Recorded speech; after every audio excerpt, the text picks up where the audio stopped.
Welcome to this explainer. Okay, today we're diving into a seriously fascinating story of disruption. We're going to see exactly how two visionaries fundamentally shifted modern golf architecture. And the wild part? They didn't do it with bigger budgets, and they definitely didn't do it with heavier machinery. They literally put the bulldozers away and simply listened to nature. To really grasp the impact of this, I want you to imagine just standing on a vast untouched prairie. Picture swaying native grasses, the wind sweeping across the plains, and these rolling hills rising gently toward the horizon. Now, let this powerful guiding principle set our scene. The finest golf courses aren't imposed upon the land, they're discovered within it. That single idea? Absolute game changer. You see, for most traditional architects, this empty land is just a blank canvas demanding to be conquered. They look at it and immediately see what they need to build, what they need to force into existence. But not here. As you look out at this vast landscape, there are no fairways yet.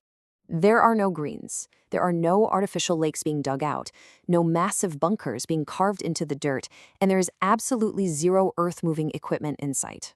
There is only possibility. Instead of asking what they could impose on the terrain, these architects asked what already existed.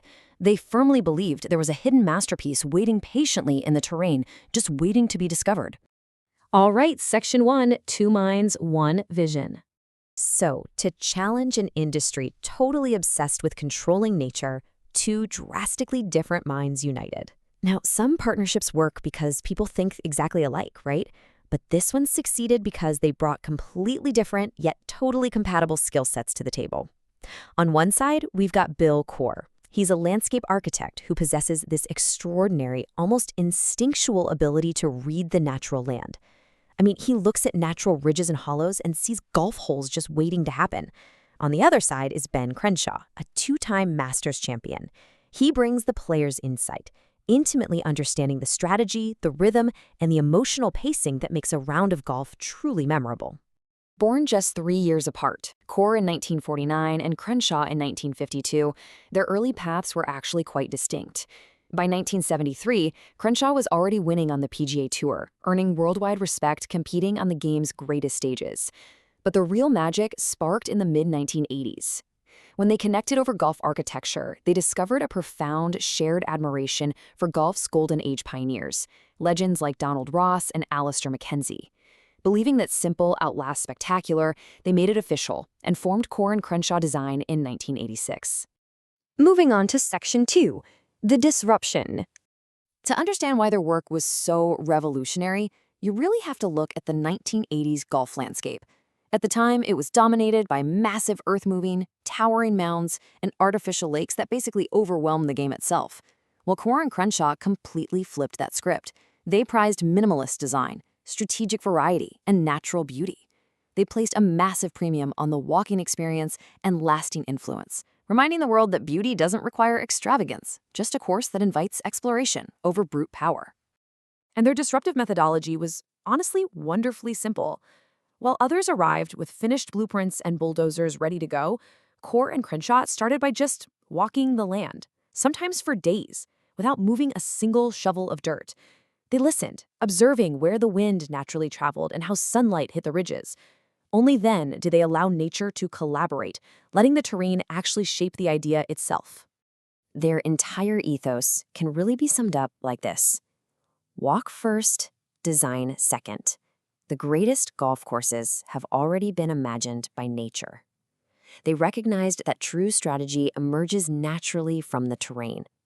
From the very beginning of their partnership, they made a strict rule: the landscape would always receive the final vote. Patience literally became one of their greatest design tools. Which brings us to Section 3, the Nebraska masterpiece.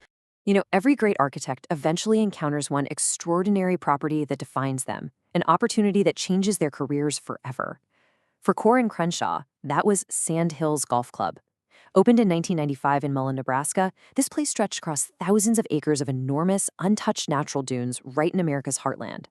Actually, Bill Coore later called it some of the finest golfing land he had ever seen. The land didn't need to be transformed, it just needed to be understood. At Sandhills, the land provided almost everything completely effortlessly. Fairways followed the magnificent natural ridges. Greens settled beautifully into existing hollows. Massive earth moving? Entirely unnecessary. Because of this, the exact moment it opened, golfers immediately recognized something different. The course instantly felt timeless, almost as though it had quietly existed in those dunes for generations. The impact of this was staggering. It became way more than a golf course. It became a full-blown movement. Architects from all over the world literally traveled to the middle of Nebraska just to study what Coore and Crenshaw had accomplished. They left realizing modern golf architecture had just entered a completely new chapter. The simple joy of discovering a hole as it naturally unfolds across the landscape was finally back. So this leaves us with a powerful takeaway that goes far beyond golf design. In an era of endless construction where our default is so often to impose our will and force our plans onto our environment, what else could we discover if we simply stopped and listened to the land? Well, I hope this explainer sparked some curiosity for you today. Keep looking for those hidden masterpieces all around you.